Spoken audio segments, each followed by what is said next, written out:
by the way, they did win an 80-minute game.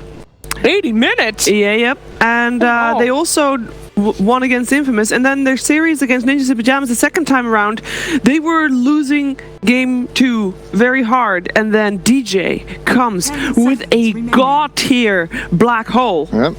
And turns the game around, and they 2-0'd Ninjas in Pajamas that. So that's how these two teams got to be here in this upper bracket. Winner of the event. Both have, of course, got a lot to fight for.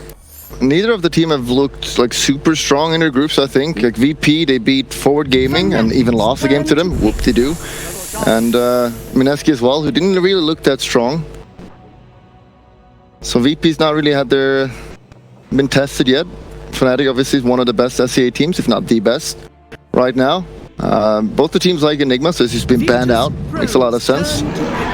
And just to Ursa and Shadow Shaman. This is a DJ hero, and this guy always gets farm. He's one of those 4 heroes, position 4, that just takes the farm, and you know, a strong Shadow Shaman high level. That's scary stuff. I'm scared.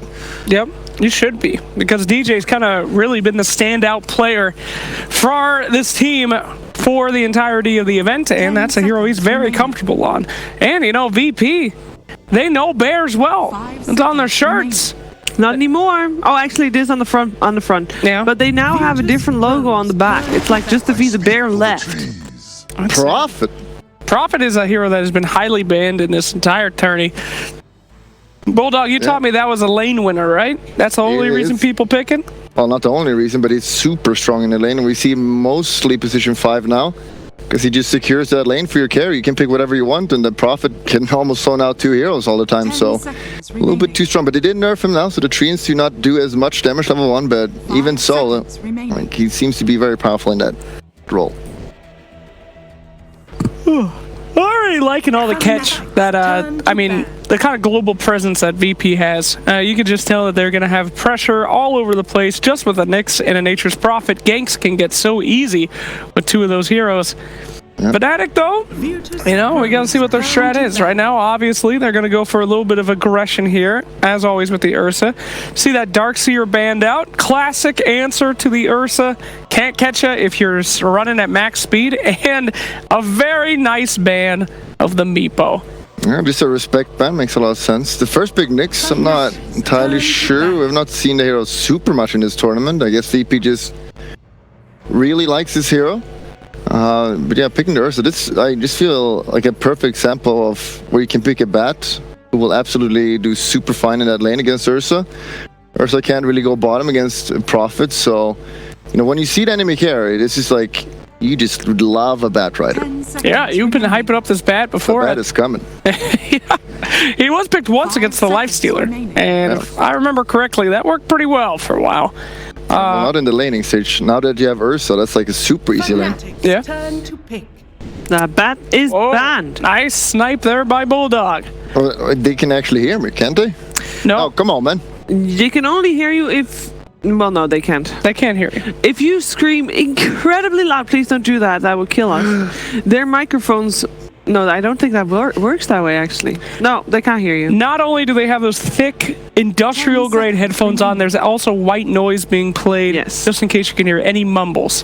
So only the highest frequency voice could possibly pierce those. Something like that. So, Oracle banned out this late in the draft. Do you think that that's warranted? I mean, usually people are snagging those Oracle's first pick. I feel like both, you know, they're moving away from that already. It's kind of good against Nyx, I guess, because you come in there, sneak in, and just want to burst the hero that you stun, so Oracle would just save that hero instantly. It's kind of fine, I guess. But now, what do they want to pick here?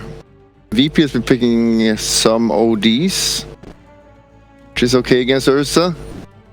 But neither of the team have been playing that much in this tournament, except Fnatic played a couple games. But yeah, not sure what they want right now. Not showing a lot. I'll say something crazy here. You ready, Sheever? Sure, go for it. I think we might see a disruptor this series, but there's a Rubik right there. Makes great sense. I believe it was Gods who was taught us earlier that one great catch, you can follow that up with a Rubik and just turn that one great catch into a lot more. Yep. Good spells to steal already coming out from Nyx and Prophet. It's great for. It's a great one for. Actually, is it Jabs or DJ now? Because DJ can play both real well. Should be Yabs. You definitely want more farm on the Shadow Shaman, I think. Yeah. Okay. I can see that. Venomancer coming out for VP. A classic counter. We saw a while ago when people always pick Troll. You instantly pick Venomancer, and it's also really good against Ursa. Yep. Not as good against the Troll because Troll doesn't really want to buy Dagger, but Ursa, as long as he gets Dagger, unlike some other players don't, he can just jump in, insta-burst someone, and then Ursa is not too strong. Not a whole ton of lockdown on their lineup so far, though. On VP? On VP? Yeah. I mean, they got the Nyx so far, which is not the greatest. But, I mean, they got 2 picks. Yeah, okay. I mean, you know, there's plenty of time to fix that. I just wonder who's going to play the Venomancer. I don't think this is a no-one hero. Ramses should not play it. So, probably offlane right now. I'm not entirely sure on that if they want to put it mid, though. Because we've seen it mid from other teams, but... I think they got some options, you know. We still don't have our mid yet from Fnatic. And they're going to go for the Brewmaster. All right. Nice special. Yeah, it's a solid here. Doesn't really care about the Venomancer because you're in the Brewlings. Makes a lot of sense. Just a good team fight. It's okay against Prophet support. When you play against Prophet support, you need to make sure that he can't just destroy the lane. And he can just click his Drunken Brawler and hit them back. Man up a little bit. And also if they have Rasta or Rubik there, Rubik should be kind of good because you just fade bolt the Treants, do no damage now, and just kill them. So far they've got a decent lane against the Prophet. Should be good. Yep, definitely see what they're going for there. VP though, Venomancer though? I don't know, man. I understand. I was the one that was hyping up Veno v Ursa before, but against this lineup, I mean, Veno kind of doesn't succeed too much if all these boys are just running at him. And the Brewmaster, as you said, was just, what does he do against Brew? Not really anything after level 6. So, well, they have their 2 most impactful heroes left to pick. On the Ramses and no one. Yep. They should be able to save this. I mean, they don't really have the tanky hero. One of the cores has to be Fatty, which maybe will be the mid. You could normally see something like a Kunkka here, but since the nerf, I'm not sure. You still want to pick that hero. And it's not that good against Ursa because you can just put the Ursa mid. But just you need some fat hero. Yeah. You got any favorite Ramses heroes, Chiefs? I mean, I don't really want to see a PA. So there's like, I would just like to see something stupid like a Jugger or something, you know, something stable. I don't think that's stupid at all. That's stupidly said, Shiver, to call him stupid. No, it's like it's one of those heroes that is it's just it's a simple hero, you know. I believe you're looking for basic. Yeah, basic. There you go. Heroes. It's a basic hero. Yeah, I know. And I don't really want to say basic heroes. I mean, it's true. Juggernaut's the kind of guy who shows up to class 10 minutes late with a Starbucks, and you know he just sits in the back and just doesn't even do anything. He's just basic boy. Nothing exciting. Ember Spirit comes out though. He ain't anything but basic. He's a mobile hero. There's already a lot of catch for him too. This is a interesting pick. Wee. You don't like it? I think it's okay actually. I kind of like it. Okay. They got a lot of poke with their lineup now. Yep. Vino and the Ember. How would they lane it? So you could definitely put it safe lane still if they want. Putting Ursa mid against Ember could be pretty annoying. So I could definitely see Ramses playing this still. Still feel they lack the Fatty. Could be a problem. All of their heroes seems kind of squishy right now. That's a good point.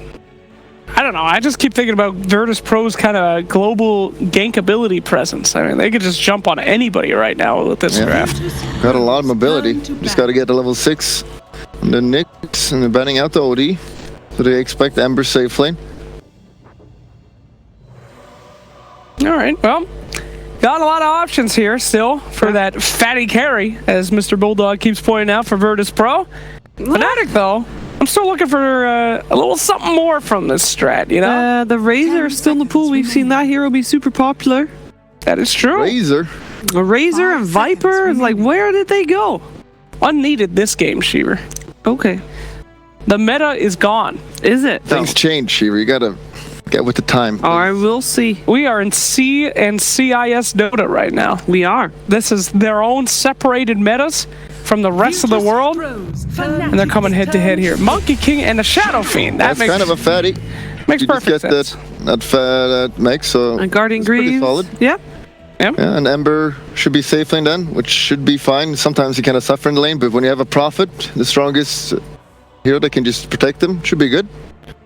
Pretty okay, right? Pretty well-rounded. The only question is a little bit how Divina will do in the lane top, but it looks to be laning against an Ursa, so he should be fine. Yeah, I really like this a lot. I feel like they can make a lot of space for Shadow Fiend with kind of how mobile their team can be. And anyone that gets ignored in this game is going to do really well with that farm on Virtus.Pro. I mean, no matter who is getting the space made for them, they're going to excel and do very well when we start looking at that mid game. But 20 seconds left. woo, What do they want here? Kind of need something range. Feels like why do you say that? they have all melees. Adding his Running knowledge against to the Avino is not squad. very fun. I mean, they got Shadow Shaman and Rubik, dude. That's hype. Supports don't matter. You go for TA. Against Veno? Against Prophet? Against Ember? These are all heroes that are pretty okay against TA, aren't they? Yeah, it should be fine here. It's against an SF mid though, which he could dominate that lane pretty hard. If he gets this first early levels. TA's been kind of dead for a while now though. Yeah, I know what I'm saying. Well, okay. It's a best of 3. Who wins game 1 slacks? Oh, me first. Yeah, All right. you first. Go for it. Dota 2 is in complex sometimes, other times not so much. It's a game of rock, paper, scissors. Guess what? Rock, paper, Benno beats that PA, TA, whatever. I think she's screwed. I'm going to go VP. Yeah, and I love Vinomancer as well. A fun fact, there's a Hydra set for Vinomancer, and Hydra is a type of dragon, so... It's not... God damn So I'm definitely gonna go for VP as well. It's not a dragon. It's a type of dragon. It's not a dragon, dude. If he has the Hydra set, What is the definition of a dragon to you? Shiva, what is your prediction? I will deal with this during the game. Jesus. You guys only have a couple things to deal with. 2 things to deal with. Actually, no, a couple things. One of the things you have to deal with is voting for the MVP.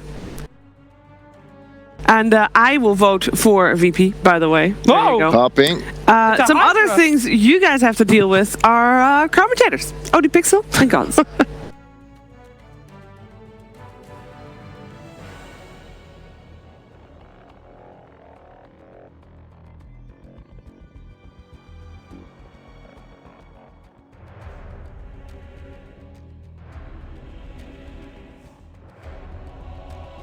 Hello ladies and gentlemen, Virtus.Pro versus Fnatic, best of 3 about to kick off here with myself, OD Pixel and Gods, and what an exciting final pick from Fnatic, bringing in the Temper Assassin. Sort of consider what the old school way to beat an SF in the mid lane, but as the panel pointed out, there's a Venomancer, there's an Ember Spirit, there's a lot of damage over time that could cause issues for this TA down the line. There is, but you know, SEA teams love their TA. They're some of the best in the world at playing the hero, and I'll bet one of those guys. So I, you know, put a little faith in it, particularly because, you know, theoretically he's going to have that mid matchup against an SF, and that's where if he gets off to a good start, he snowballs.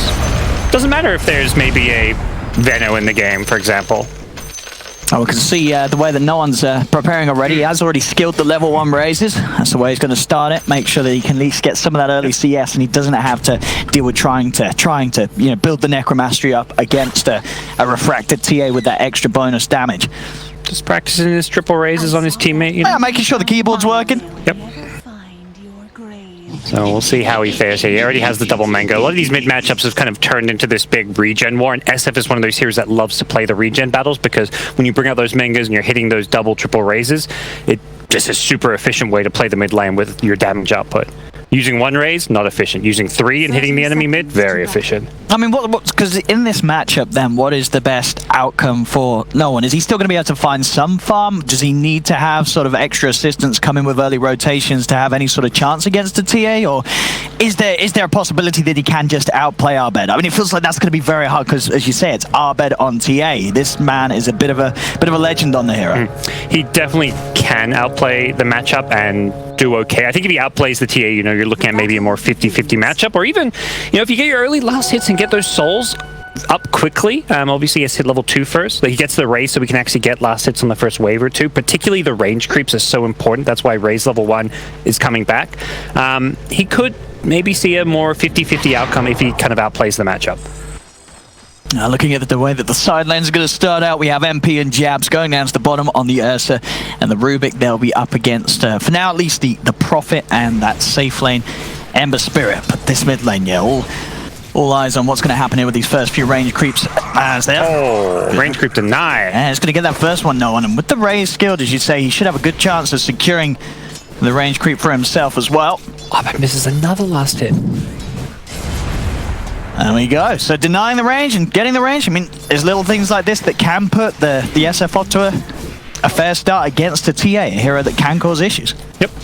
Won't be getting souls just yet, but he'll be saving some of those raises when he hits level 2 so that he can secure some souls right away. Oh, seeing top lane, Pasha. He's feeling the force of DJ. DJ, of course, on the Shaman, having a hefty right click. Stun will come out. Won't catch on to DJ. In fact, DJ is going to end up dying to the creeps there. The creeps have been pulled around, and that's going to end up being the demise of Pasha. Yeah, that's a big early chunk of gold going the way of 2 heroes. It's split between the 2 as well, so nicely played by Fnatic, contesting that wave pull.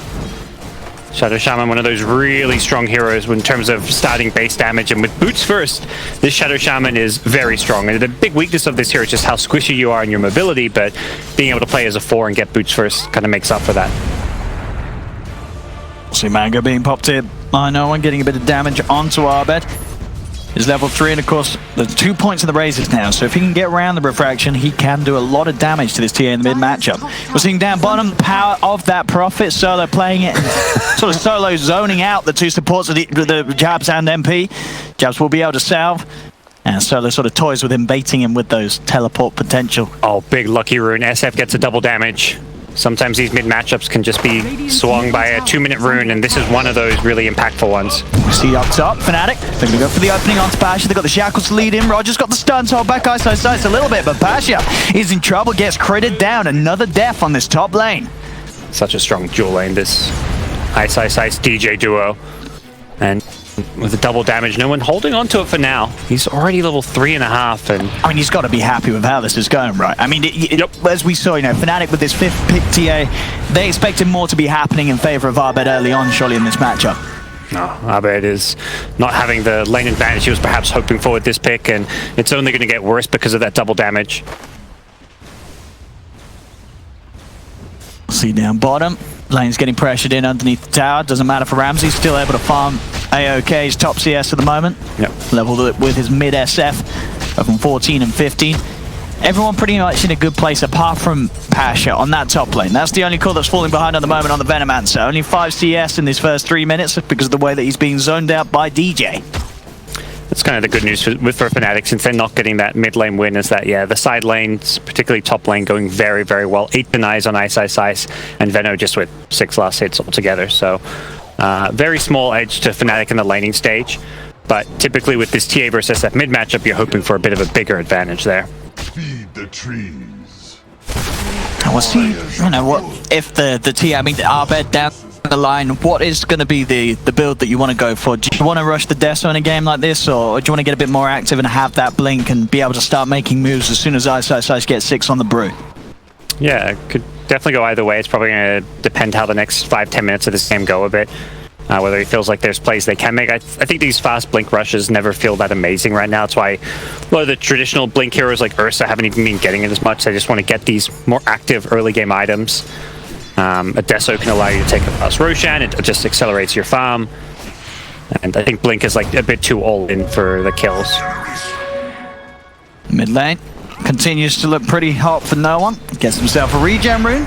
He's going to be able to burn some of the mana as he continues to regen by popping it out onto Arbed with the raises. Going to chase him down and beat him back. And as we continue to see, no one here is playing this matchup very, very nicely. Yep. Knowing just the limit of his heroes and controlling these runes so far, that's the big thing. Neither Fnatic support has really been able to leave their lanes because of the 2v2 setup, and as a result, SF's been able to just spam out the wave and grab both the 2 and now the 4-minute rune with a bottle, most importantly. Still yet to see too much movement from the supports early on, sticking to their lanes. This time Arbed does manage to get a good bit of harass onto someone there with the side blades up top. Shackles out to Roger. He's got a quick spike pack carapace to try and hold DJ back. is under attack. But it feels like sort of between these two supports, it's just DJ that is able to do the most. Being ranged and then just having that high right click, he's really able to sort of keep Roger at bay and make sure that Nyx Assassin doesn't have any sort of chance of getting near iSkyCloud's brew. Yeah. The Nyx is able to do a bit more now that he has boots. Did have the stout shield earlier on, but with the boots at least he can outrun the shaman rather than get chased down by the right clicks. Radiant's middle You know, Roger can find here. What is he up to? No chance of any sort of courier or anything. It's down bottom at the moment. And talking about down bottom, Rams opens up with the chains onto MP. MP is going to pop the salve. They're going to hunt him down in the trees. They'll at least, you'd imagine, be able to cancel the salve. He's getting a good amount of duration off it. Will finally be cancelled. Does mean that MP was able to heal up and get himself for enough away to survive. Yep. Roger's going to scout out for the 6-minute runes. Jabs does come down to have a look to take it away, but it's going to end up spawning up top, and that means Abed will be the one to claim it. So no one unable to fill up his bottle for now. I imagine that was Abed just saying, guys, this SF is just winning lane by getting every single rune. We have to get these next runes. But the damage is already done. I think SF wasn't even going for them. I think he recognized that, okay, they're going to contest 6 minutes. Doesn't matter to me. I put a shrine to fall back to. I can jungle. Bottom, they're going to have a rotation from Roger. Comes in with a stun onto MP. DJ's there as well. Tries the shackles onto Ramsey. Solo goes for the TP in. They're going to look to try and block off MP in the trees. Roger pops the spike parapet. MP won't continue to hit, but it doesn't matter. It gets blocked in by the tree, and the sleight of fist from Ramsey finishes off the job. One dead with the chains onto Jabs and another stun coming out from Roger. That'll be a second kill for Ramses. Big moves there from both of the team's supports trying to make something happen for one another, but the movement at the Nyx Assassin proves to be just that much stronger than the rotation from DJ. Yeah, Nyx just mirroring wherever DJ goes. He goes bottom, Nyx is there as well to match it, and a lot of kill potential with this Ember Nature's Prophet, and particularly this new Ember build that we see more of. Maxing the Sleight of Fist, the laning stage damage output of this build is just so hard to deal with. And around this stage where Ember hits level 5, it's just too much to really sustain yourself against. Ember is really struggling in lane. See there, just one Sleight of Fist does about 100 damage. Yeah, great for the harass and also to just allow that extra chance to secure those ranged CSs when you can't quite get close enough, especially against a hero like the Ursa. Mid lane Arbed starting to play aggressive with the traps. So the point now, you know, with those traps available, that no one's got to be a bit careful. The dive is coming in from Arbed. A TP will come through. Though with the refraction damage, it'll be enough to get himself the kill. The question is, can he get out? In fact, he may not want to as he turns towards Sunday. Well, he's going to want to now, but he's going to go for the smart play. TP's out, knows that there's no further disable. And Arbed gets the kill behind the tower and gets back to safety. Yeah. And he's... Is he going to get lucky with the rune? Doesn't have the bottle, but yeah. If it's a regen, Gaben? Oh, Gaben! Praise be to you. Arbed says that'll do it. That'll do it. That's that. He bought Artifact, and it paid off. Arbed reaping the benefits. Look, no one had a 2-minute DD rune. I think TA is still feeling like... Sure, Arbed was due some luck. Yeah. I would still much rather be the SF with the 2-minute DD rune in this scenario, though. He gets rewarded for the soul kill there. SF just, he pre-planted that trap behind the T1 tower. That was because he needed that full duration slow and the damage output of the trap. So I don't think SF expected to be walking into what wasn't a fresh trap, but an old one. As we can see, though, 9 minutes in, still a very even opening to this game overall. Just 2 for 3 on the kills. No one's SF at the top, but Arbed very close behind with that kill that he was able to pick up in the middle lane. Up top, just a bit of a tickle onto Passion with the shackles. iSkyCloud does have the 6, has the primal split ready to go if he sees an opportunity to find a kill. Yeah, I think they were hoping to get a kill there, but Brew was a little bit too far away, and I know with the salve was already healing up, and Ramsey's in a bit of trouble here. Let's go Remnants. Yeah, very low though, just the 2-1 charges, but yeah, he'll be able to TP back to base, quickly return to lane with the Remnant out. Yep. So picking some levels up in the jungle, very close hitting the 5 at least. Still important to force Ramses out of lane in a situation like that, because now your other lanes can play more aggressive without worrying about Ember rotating in. If you want to, dive top with the Brewmaster split or take a team fight mid, Ember cannot rotate for another 60 seconds.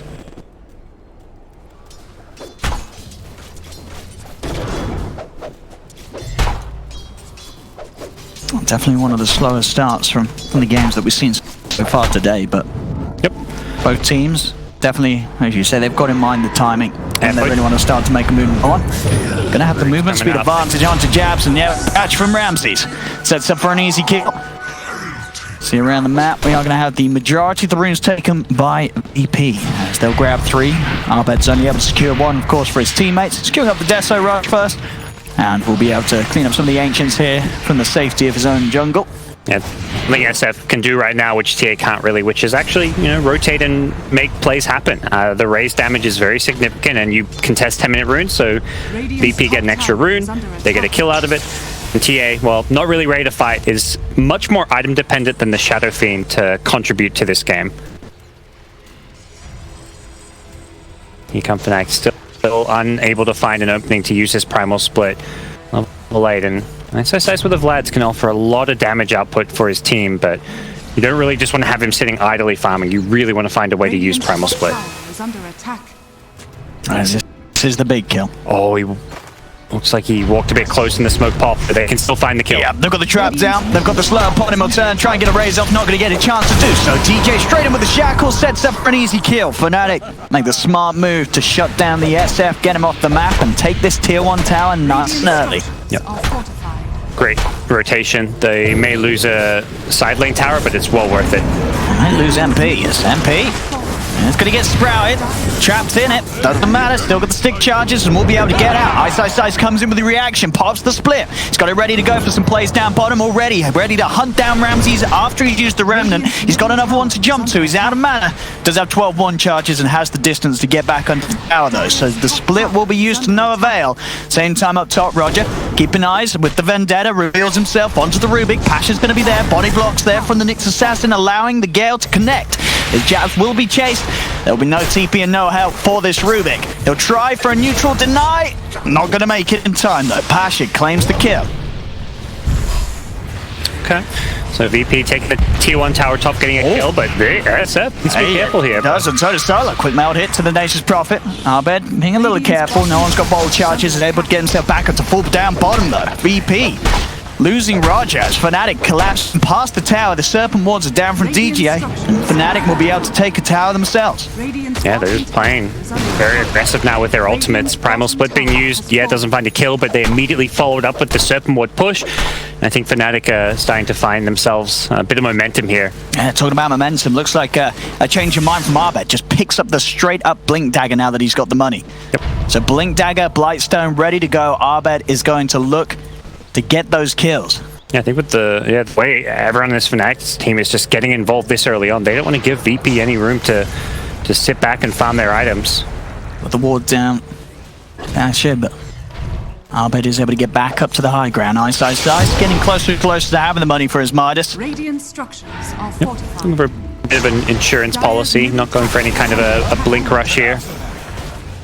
It's going to be a little hard for Arbed to make the blink plays though. As we said already, a lot of things that can sort of trip him up, cancel his blink dagger, and he's going to be blinking into a push that has got the mech complete on the SF. The nice thing is, if you have refraction up, your blink's not going to get cancelled. If like a Venom plants a plague ward and it hits you, it's the refraction block means you can often still blink in or blink away. Same if you get galed or whatever. It's like, well, it's not going to that initial damage block. Yeah, you're going to have that chance to react. Yeah. So a lot of farm on DJ Shaman, and this is one of those 4-position players that doesn't really feel like a 4-position player in a lot of these games, and he does a lot when he gets this farm. Very high impact player. Etherland's ready with that extra reach and grab. That's 14 minutes. That's incredibly fast. And that's what they're going to need to capture Ramses at any stage of this game. His lockdown is the key part of killing Ember. Yeah, they've got a relatively good amount of instant catch, as you say, the Hex. And then obviously the Telekinesis and Shackles ready to combo up after it. No one. That's got a Haste Rune. It's going to punch into iSkyCloud a bit, but with the Treads and the Vlads, it's a pretty tanky brew for the SF to do too much about earlier.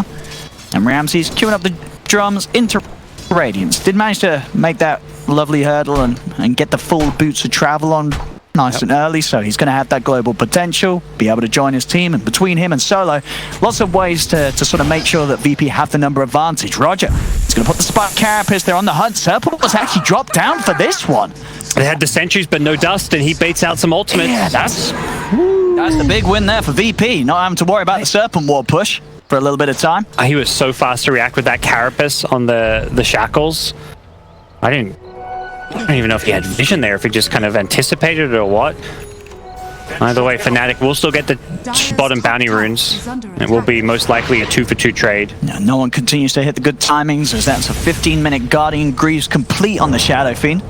Yep, leading the farm charge, being able to outfarm this TA, just using those razors to constantly, efficiently jungle. And Ramses, just get the slight fist connection onto Jabs. He knows that he's deep in the trees. He's going to try and hide, but Ramses will spot him out. Roger's there on the sidelines, throwing a stun across the trees. Jabs, he does have a stolen sleight of fist, but that's not going to help him out too much, as Ramses will slowly but surely run down with the movement speed he has from the boots of travel. And Ramses taking a bit from the tower. Tree block? It's, oh, he has to get out. He can't stick around for the kill on Jabs. Jabs is actually going to stay alive. That's Ramses. He was the kill in time. That stolen sleight of fist each and every time, just helping him dodge. You know, that extra little auto attack. It kept Jabs alive. I don't know, he's not really known for being an Ember player. I think maybe showing it a bit there, just the fact that he doesn't find the kill. Oh, Jabs. Oh, he's coming back for you. He does get it. Same time in the mid lane, play coming out from iSkyCloud. The primal split allows him to set up onto Bash. Bash has got stick charges, but it shouldn't be enough to get him out there. At the same time, MP actually able to kill off no one. So Fnatic, they may have lost the Rubik up top, but they'll be quick to make moves, getting both the Veno and the SF out of the game.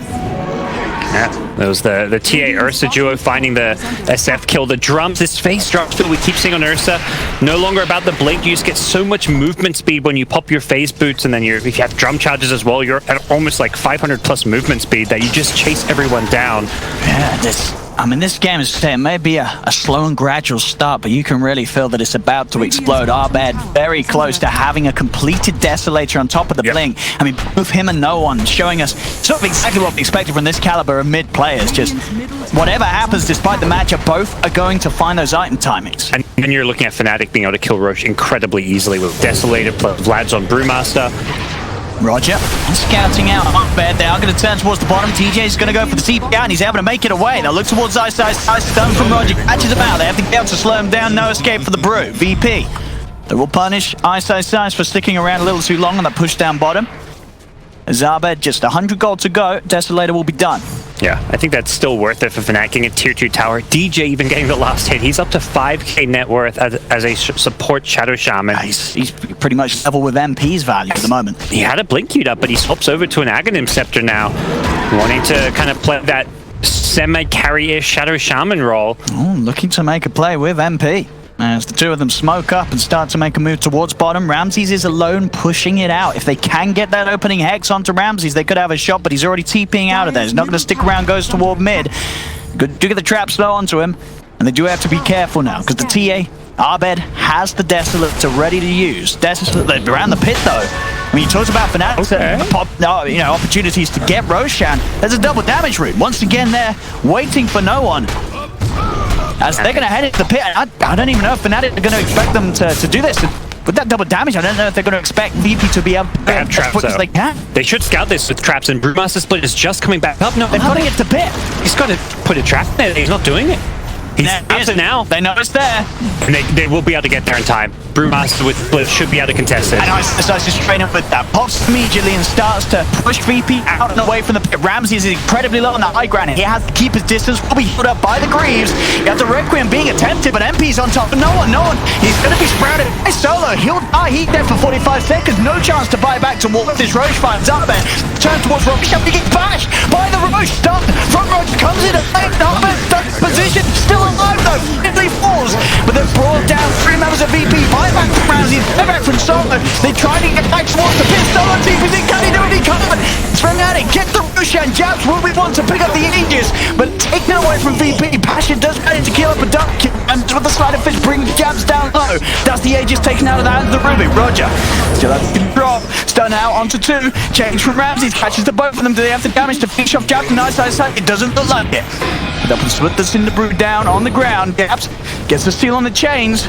Spike Carapace will mean that he gets caught out, and there's Ramses with the OG chains. Comes in, gets another as the chaos kicks off around the pit. I mean, Fnatic, they got the Roche kill, they got the Aegis. Oh, it's still definitely worth it because of all those buybacks. The fact VP had to use 3 buybacks, that's not a good look for Virtus.Pro. Their item progression gets severely hampered by that. Fnatic, yeah, they lose quite a few heroes, and they will lose all 4 bounty runes. That's quite a big deal. That's a big chunk of gold. Oh, okay. No, they get one. And DJ, he's got going in with that cast range. Pasha does manage to slide down slow ground, though.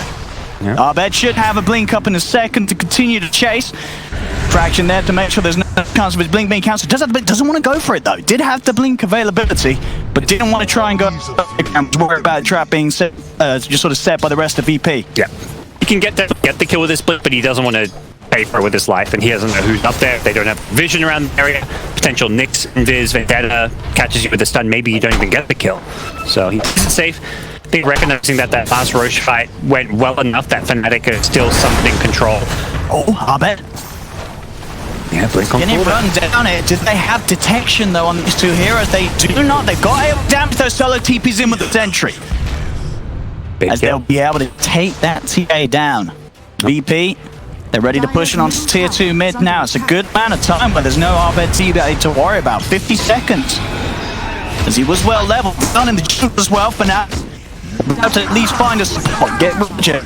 But the tier 2 tower looks to be in trouble. VP will push on.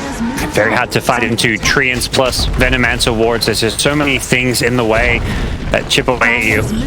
They're gonna get them on the retreat. Yeah, ready for the with the final pops it straight away. He's got the stun out. Jabs is being focused by Ramses. As Jabs will fall. First kill from Ramses. Fight. There's the poison over out. Serpent ward's being committed. 2 dead on VP. As both supports dead at the moment. No one's able to clear up some of the primal split, but the shackle's committed from DJ. Holds down the SF Gale into 2 though, and Ramses fighting the chains. MP's able to turn it. The swipe stacking up. He'll get the kill off to the Ember Sprint. Now no one's in trouble. Arbed jumps to get the slow with the front door trying to stop and no one's dead. MP triple kill for the Ursa. Will die at the end of it all. The Venom ward. Oh, I love that SF just turns and throws raises. He knows he's going down. He just maximizes his damage output and actually gets an extra kill for his Venomancer as a result of it. I mean, this game's crazy though, because sort of fights like that, it felt like you'd see Fnatic were the ones to sort of get it. The fact they get a triple kill on the Ursa, but you look at the gold difference. It was about a 4K lead for Fnatic. Now it's just got down to a 1K. Yeah, I think it's the objectives really that make the difference. Fnatic, again, like the Roshan fight, they kind of win it, but the fact that, you know, VP's getting more bounty runes, they get a tier 2 tower this time, those things are equivalent to kills in some way. So VP are keeping close just by prioritizing some of these key objectives. I mean, and that's the thing. This game is so close at the moment between these 2 teams. Exactly what you'd hope to see here in the upper bracket. And crazily enough, it's Veno who's now the most farmed Radiant Core hero, Pasha. It's not really what you want or have planned, but it's just a byproduct of him, you know, surviving that fight and getting a solo kill on the Ursa effectively. Yeah, and having a 23-minute halberd against a TA and an Ursa, that's a bit of a dream here for Pasha, and he succeeded. He got a double kill in that last fight. 440 gold from DJ, 880 gold from MP. And also, he's killing a lot of these Serpent Wards. Plague Wards are very good at clearing out Serpent Wards since they count as full hits on them. So if you have 3, 4, 5 Plague Wards down in a fight, you're going to be able to deal with those Shadow Shaman Ultimate Wards. Look at this as well. Solo's got Veil, Disco complete. Ramsey's gold. He's pretty much got the relic. It's going to be this key point when they have the Radiance on the Ember Spirit that then the TA's life is really going to get hard. The amount of damage over time instances, they're going to be instantly removing the refraction from Arbed. It's going to make these fights very hard for him. Yeah, the good news is they've slowed it down a lot, but that by the time it comes up, Fnatic's going to have 2, maybe 3 BKBs. So the BKB is the answer to it. TA very close, Ursa as well as Brewmaster also very close. Yeah, the BKB race is going to be the big thing in response from Fnatic for sure. Yeah, but it does put them on a bit of a timing window, because if they don't get a lot out of those BKBs, they will start to fall as those BKBs get shorter. They need to secure Roshan. They need to win some team fight when they have the 10-second BKBs. Yeah, all 3 cores, in fact. Very close to having them done on some sides as well. And DJ, 15 on the Shaman with that experience gain, already has the cast range talent, just 24 minutes in. He's been a big playmaker for this team and being rewarded with a lot of farm as a result of that. VP there. Surely be aware that these BKBs are being closed in upon by Fnatic. and will want to, ideally try and use their power now. If they can get that Radiance and then immediately look to make a smoke play to catch out at least one of these cores for the BKB timing. I think the BKB is there before the Radiance. So close, aren't they? Yeah. Ember's 1,000 gold from Radiance, and the BKBs are like 300 to 500 away. TA is about 800-ish. Ember and Ursa, Brewmaster and Ursa, basically there. So, and then physical damage wise, VP, they don't really have a lot. They're sure they've got an SF, but of course with this Grease build, it's not a crazy amount of right click. But every single time in these fights, they're going to get out physical DPS by the Templar Assassin out the Ursa for sure. What they can do is just kite around the BKBs, use things like the Venomancer, his slows, his scouting, his ability to cancel daggers, Ember, just slide a fist and fire remnant away. You still got Sprout. TA doesn't have a way out of Sprout. Ursa does with the Quelling Blade. Brewmaster does, but there are still ways you can, just avoid fighting into BKBs with things like Force Staffs as well. Well, let's see. Again, another bit of a lull period in this game as the silence is set between the teams. The Radeon is going to be finished, but as you say, every single BKB is done on all 3 cores for Fnatic now. They are more than prepared for what VP is going to throw them in the fight. They just have to make sure that they get those kills during those BKB usages. And both teams will, particularly Fnatic, will be eyeing off Radeon, knowing they've got a triple BKB for their team fight. No iSkyCloud. They're just lingering around under the invis room with the sentry ward down in the river. Will get himself back up to the high ground. This is where the vision game is so important, particularly when there's scouting things like an Invis Nyx or traps. Vision around the Roshan pit particularly, as both teams will be eyeing that one off. Nothing separating them in terms of net worth right now. No. It's dead even. I mean, if you're VP now, you've obviously seen the core show in lane. You know that they have the BKBs. And what are you doing? Because surely, I mean, you don't want to try and fight now into the BKBs, do you? Or is there sort of a part of you because of your lineup? You're definitely not looking for a big team fight. You're looking to kind of split push and just poke at Fnatic, kite around them. Sure, get some premature BKB usages out. Yeah, and make sure you are contesting Roshan, just not by like all in engaging. If Fnatic go to Roshan, you're going to spam your Slide of Fit. You're going to send Ember near to just harass your Venomancer, just try to throw some plate wards down. It's just about, trying to force out BKBs, trying to poke at them and get them low, and then once you find an opening, you go in. Fnatic aggressively postured, ready to try and make a jump, but VP, they keep it safe, grouped up on the high ground, making it very hard for Fnatic to find an angle of initiation. Same time, split push pressure's coming in. Solo and Rams is able to push the creep wave all the way around towards that high ground, forcing some of Fnatic to head back. DJ's going to be there, as well as to cope the D push. Yeah, DJ hoping that someone maybe overextends and he can find a catch, but not the case. Roshan will be back up in 45 seconds. The two teams, knowing this timer, are already posturing around it in case it does respawn sooner than that. This is, so far from both of these teams, it's just been incredibly calculated play. Like, everything that's happened from both sides makes perfect sense. It's just a question of which idea is going to come out on top this game. There's already a bit of a poke once again in the mid lane. Gale's going to be there to slow down iSkyCloud. VP back up, start to throw a couple of raises out towards the Bruce. Light of Fist comes out as well. Still poking, they want to try and get that BKB out. Will now be popped. iSkyCloud commits with the BKB. Starts to pop the man to remove the slow. He's able to keep the distance for now. It's one BKB usage popped out. That's the start of something for VP. That's how you play this game at Dota. You just kite around Fnatic.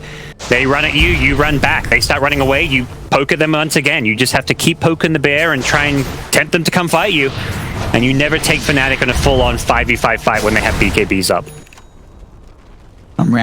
Ramses, being the Ember Spirit, can continue to do this. Played on the totally opposite side of the map. Assuming he can see the Shaman, and that's why he suddenly comes out, is that he saw the Shaman down bottom, and that's the hero that can threaten to kill him, particularly with all this cast range. You have to play very cautiously.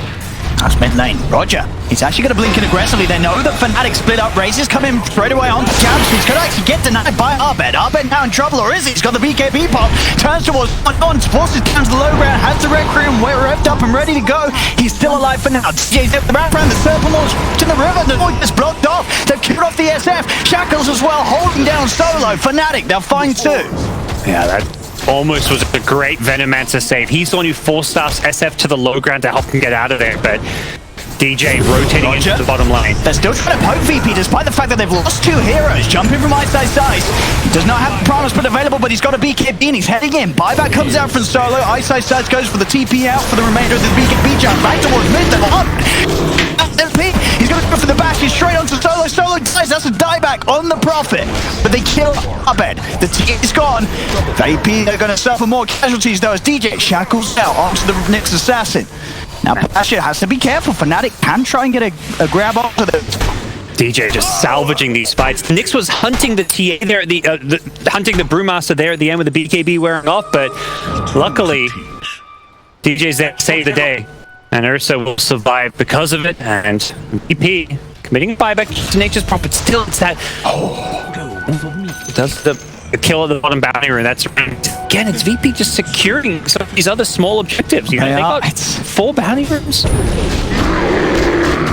MP, look what he's found. Hey. A solo kill on Ramses. Yes, please, there's MP. He had no remnants left after the all of them to kill the Rubik. Big money, big experience there for the bed. Level 21 now upon him. Just saw the big 2 Aghanim Scepter pickups come out. DJ finishes his. Over the side of VP, Pasha's also got his ready to go. Yeah. Fnatic really want to get this Aegis. I feel like that's going to be key for them, because you can't entirely rely on the BKBs. It's so, can see iSkyCloud, 2 BKBs in a row. Used kind of defensively and he gets nothing out of them. Now the rush fight, that's the big question. Can VP actually push Fnatic away from this? They don't have an Ember Spirit unless Ramses wants to commit buyback. Pasha comes in, does manage to get the Poison Nova connection onto iSkyCloud. He's very, very low. He may have to ultimate. He does. He's going to pop it, maybe see if he can send the winner pat to the front lines to find a catch. Solo goes to the Sprout on the TP out. Anyway to see through it? Yes, they have. They get the wall down in the middle of the Sprout to get that vision required to catch out Solo. Already with the split, iSkyCloud is ready to set up for more. Stun onto Pasha. Pasha turns with the Gale, but Abed's in on the front line with the damage required to take down the Vedo. And iSkyCloud sets up for a 3rd kill. Into the air, Stoke comes out. BKB split from Fnatic as they surround the Shadow Fiend. Nobody, he's dead. Roger as well, surrounded on the kill dot. Fnatic, they're not done. They won the teamwork. DJ shackles out, they'll get all 5. Gives him the tip mid last kill as well. Fnatic playing some high aggression. SEA Dota right now. They're just charging forward, going for kill after kill. They say, we don't need no BKBs. We're just going to pick you apart one by one. They even still the freshly bought gem that was being carried as well. And now they'll be rewarded with a Roshan. VP just a little bit out of sync there. They're kind of trying to test Roshan without using the buybacks here. It's just a very greedy way to approach that fight.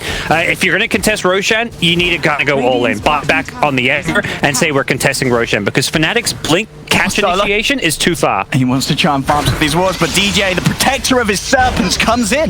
He goes with the shackles, and Solo, he may have picked up a little bit of gold from the serpent wards, but DJ make sure he's there to get a bit of a vengeance for his snaky babies. And DJ's just making all kinds of... He's level 21 on Shaman. He's crushing it. He's Aghanim Scepter. This guy is just... He's feeling like he's a mid-Shaman with the impact and plays he's making. He's just doing so much for the entire Fnatic team in a game where he has to. Because these 3 heroes with BKB get kited so badly, it's up to the Shaman to, you know, not just lock people down and control them, but just dish out damage. The Serpent Wards, they don't get kited. And they're doing a lot of damage in these fights. Now a 9k lead for Fnatic as they really open up the game in their favor. A hard drop off there, as you can see, as VP struggling to hold back the aggression. With the buybacks that they've been committing, it's just not allowed them to win the fights hard enough. VP falling behind. Jabs with a stolen Rec Room as well for the upcoming team fight. We could perhaps get a chance to see that one. That's Jabs. It's on the heart, Ramses. Immediately Remnants out. He's not going to stick around any longer than he needs to down there. That's just the levels and the farm on the cause. I mean, as you say, not just the cause of Fnatic, and the DJ included. Just seeming to be that step ahead now. VP is Fnatic more than ready, set up to push. Aghanim Serpent Wards, he's got that level 20, the extra bit of Serpent Wards HP is going to get pretty damn hard for VP to deal with. Walls drop down, easy tier 3 tower. Now the Rex will start to fall. Smoke's going to be popped by VP as they'll try and get a good position to jump in from the shadows. Chains are out, but there's a split straight away in response from iSkyCloud. That's going to be the full set of Rex down. We'll see if Fnatic want to stick around to try and find some kills. They'll throw Pasha up into the air, making sure the Venom cannot get on top of any of the members of Fnatic. They'll take the Rex, they'll back off, moves forward. They'll be prepared if they want to try for it again. They can also look to reset, get a few more items online. They know that this game is in a pretty comfortable position right now for Fnatic. Yeah. Runes are spawning, so the smart players is backing off, grabbing those. It looks like they'll get 3 of them, which is that adds up, particularly the later the game goes. And for Fnatic, fighting around serpent wards is key, particularly when you're pushing high ground. There's no point risking going for another lane when you don't have the serpent wards. Wait another 60-70 seconds. They'll still have the Aegis for about a minute with serpent wards up, so they can mount another high ground attack with ward and all their ultimates back up. And DJ with the BKB as well. I mean, the Fnatic, they have 4 BKBs, AC on iSkyCloud. Everything is there and in place. Abyssal picked up by MP. There's just very little that VP's lineup can do. I mean, we said it already early on. The BKBs were going to make this game have this period where VP are going to immensely struggle to just do any damage in the team fight. They have this Ember Radiance build, incredibly magically oriented, and the SF, as we see, he builds to take over the game early, start to push the Greaves and the BKB, but they just really, it feels like there isn't damage. They can't Fnatic's heroes at the moment. Yeah, this Ember Radiance is feeling very lackluster. Mostly just because of the timing. Coming out as the 3 BKB came out just meant it's this AoE magic damage that isn't really doing much, and they already have magic from the Poison Nova. I'm not sure if it's a better build that could have gone.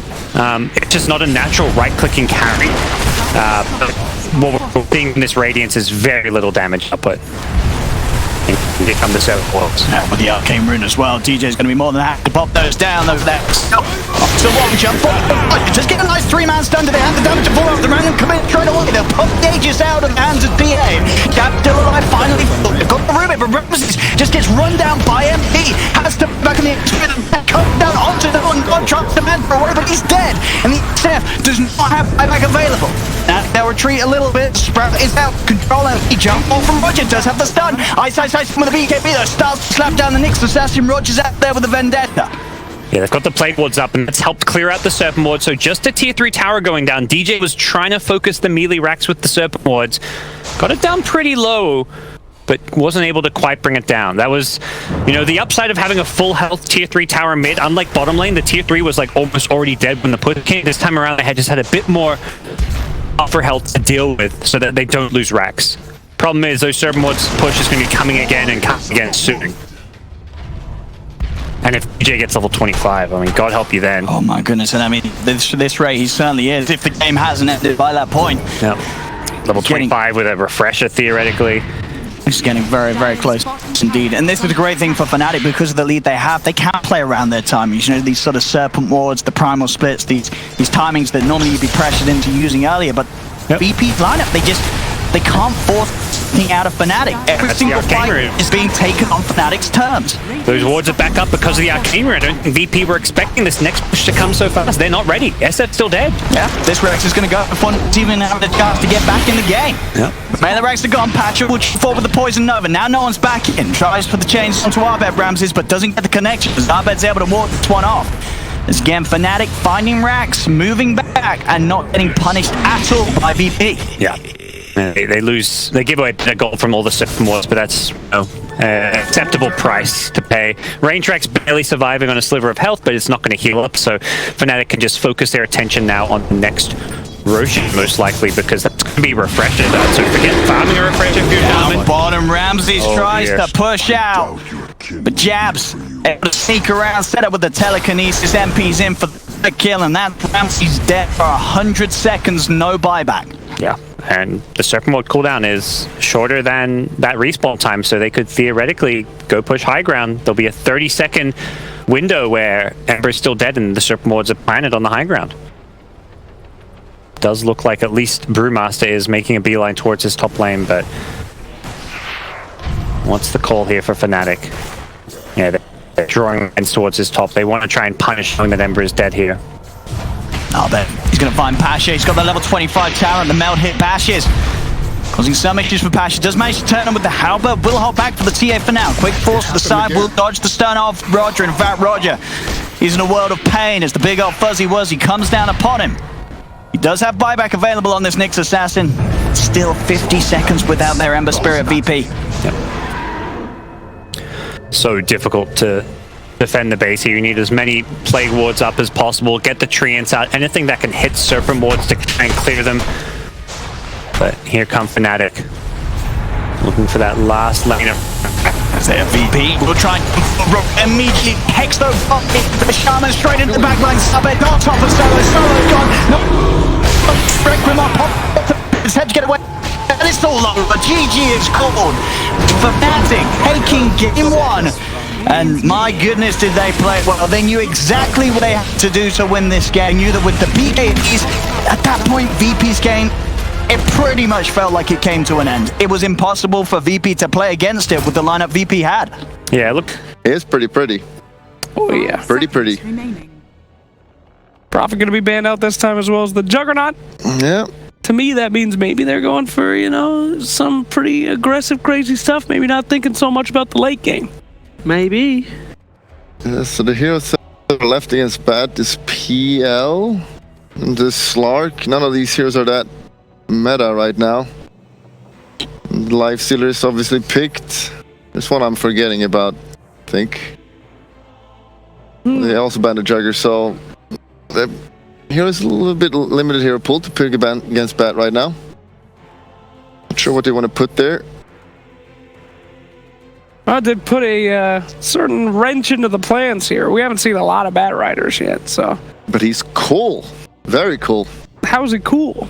He rides a bat, but he even rides owls and stuff like that. And they're not even bats. And he's still calling himself Bat Rider. Let me ask you a question. You're fighting the war of all wars between two primordial spirits, and you could choose anyone in the universe to fight for you. Literally, Satan himself. Literally gods. And then there's a dude who's riding a bat. Why would you ever choose that guy? That's it. He went in a cave and he found a bat. Well, he also rides the mechanical bat, which means that he's got AI, which is known to take over the world. That's pretty scary stuff. Terrifying. I'm curious what... Shadow Shaman, can he be played as a 5? Because I'm thinking, I really liked the Nyx Assassin on Roger last time, and I know he's probably playing the Shadow Shaman, but he's also so good against the Bat Rider and stuff. Never mind, they banned it out themselves. Alright, point ruin. Ban it out themselves. Pick up the Abaddon. That's also a classic counter against Bat Rider. You just shield the guy who gets grabbed, so it's removed. Really good. Problem is, it's got not the longest cast strain, and it's kind of long cast time as well. We haven't seen it work as a great position 5, though, you know? Just throwing stuff on, TPing around, and now Shadow Shaman has a little bit of space that he needs to get those essential items and be super useful this game. Abaddon lacks the lockdown, so you have Rasta. He's got 2 ones. Really good. They could still play it as a core if they want. Well, they have Slaughter, actually. Never mind.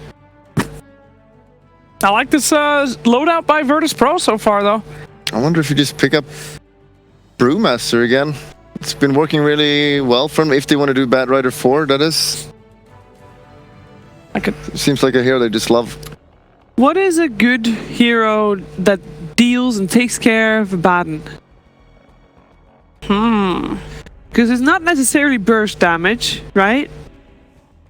Yeah, well, if it's a position 5, you don't... Yeah, but you don't focus on it, of course, but you're still going to have to deal with it. Or actually, I guess you don't if you're disrupt him. I mean, actually, Shadow Demon is a pretty good answer. Did you know that Shadow Demon's copies of Abaddon actually do get the debuff? Oh, nice. That's right. So, if Abaddon gets hit 4 times by the illusions, which will only go and hit him, he actually gets silenced by himself. That's crazy. Does that count if the illusions both hit twice? Or do they each have to hit 4 times? I believe they each have to hit 4 times, but there is a possibility for that broken combo. Weaver going to be picked up here. And we have seen many times the Abaddon Weaver lane is back? Yeah, wait, how are you going to lane this? Weaver is surely safe lane. Yeah, it's probably Weaver Abaddon. And then you just have Slaughter, Rasta bot. You Alright. can just swap around the supports if you want. And yeah, Weaver is really good here, obviously. They have pretty much no lockdown. It's a classic counter against Lifestealer as well, since he's all about just slowing people and hitting them. Remaining. If they do get their hands on it with Batrider, though, Yeah, I mean, pretty he'll easy die. to kill the Weaver. So Yeah, well, that's on Abaddon then to just make sure he's always ready to shield him. He shouldn't die. looks like they have a lot of answers here on VP though for Fnatic. I think you hit the nail on the head there, Bulldog. Batrider's more of a gotcha pick to do at the end. They are quite prepared now. And now to pick up the Pangolier, just create some chaos on the team. Still a little bit unsure who's playing what here. I've not followed their games, Fnatic. Because we've seen FY play Pangolier 4, and that was crazy good. But I would assume that's iSkyCloud's Pangolier, Yeah. right? It could be either. Yeah. I think that's why they pick it now rather very than waiting for confusing. last. Yeah. Let's see what VP thinks. What type of Pangolier this is. We'll notice that in their bans. Are they going to ban an Abed hero? Although Fnatic typically does like to save Abed hero for last. Alright, yep. Well, now there's some mid heroes left here. Odie's still in the pool if VP wants it. Another hero that's kind of good against Bat. The next, or the last pick does go the way of VP. Meepo is still in the pool.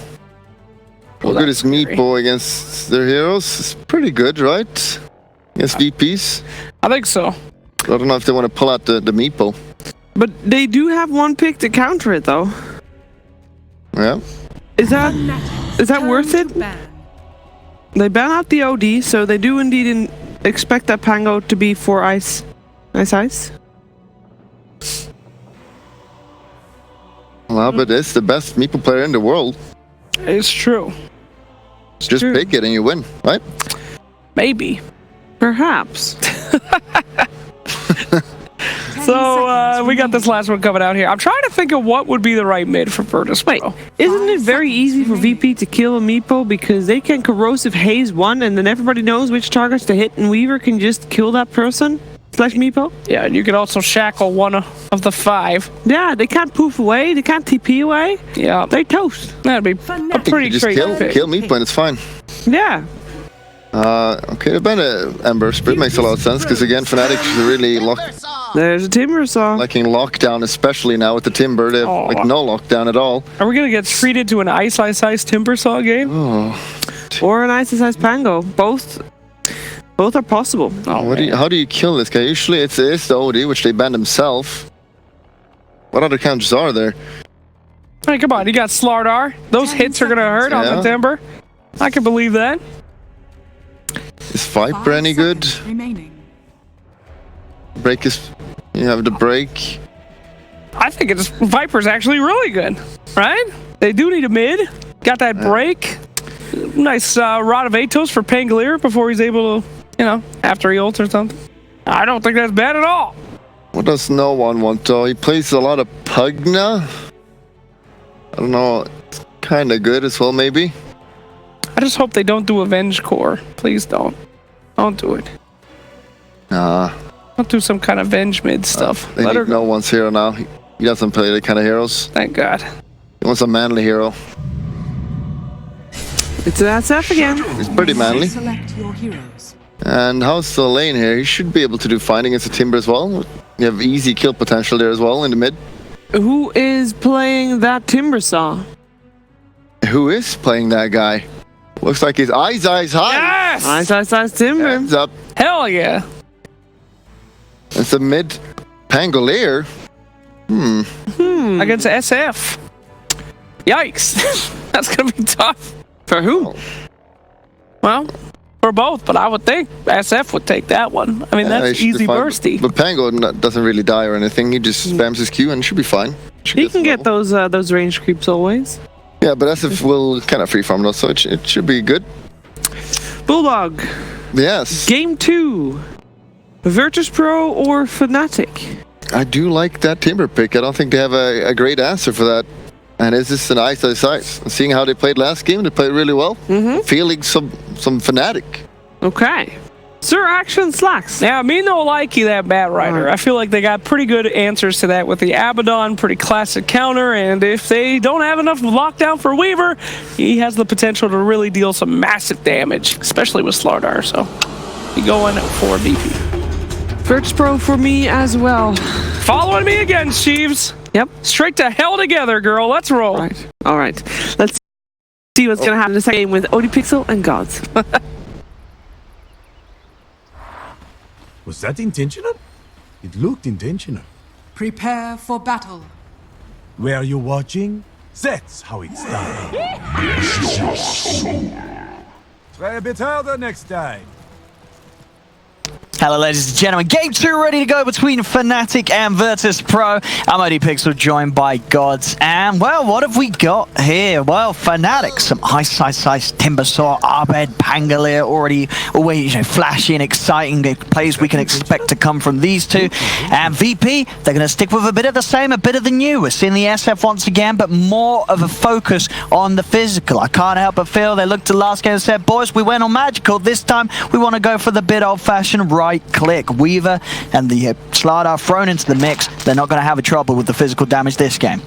Yeah, but that's why this Timber pick is great, because that's a hero that isn't too afraid of the physical damage. Reactive armor is going to give you a lot of armor to play around, but Lifestealer is a hero that's a little bit afraid of it, and that's where his game is going to be a little bit tough. But I think they've kind of adjusted the draft accordingly. They first picked the Lifestealer, all these kind of physical damage cores come out, but then they get two other cores, Timber and Pengo, who can have a very good game. So Fnatic's not going to be all in on this Lifestealer. We may not even necessarily have to see a Midas Radiance, although it is kind of the common build. MP's actually got an armlet queued up.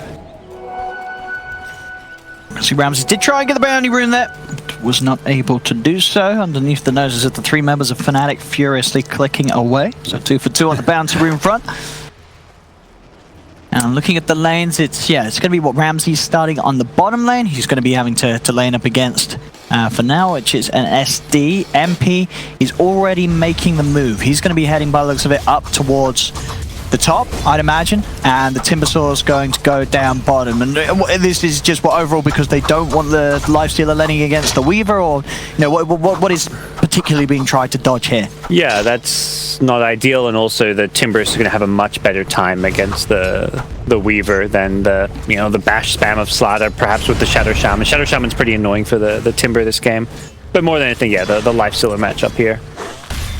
There's a hero that can just get in the Weaver's face with the reactive armor up and not care too much.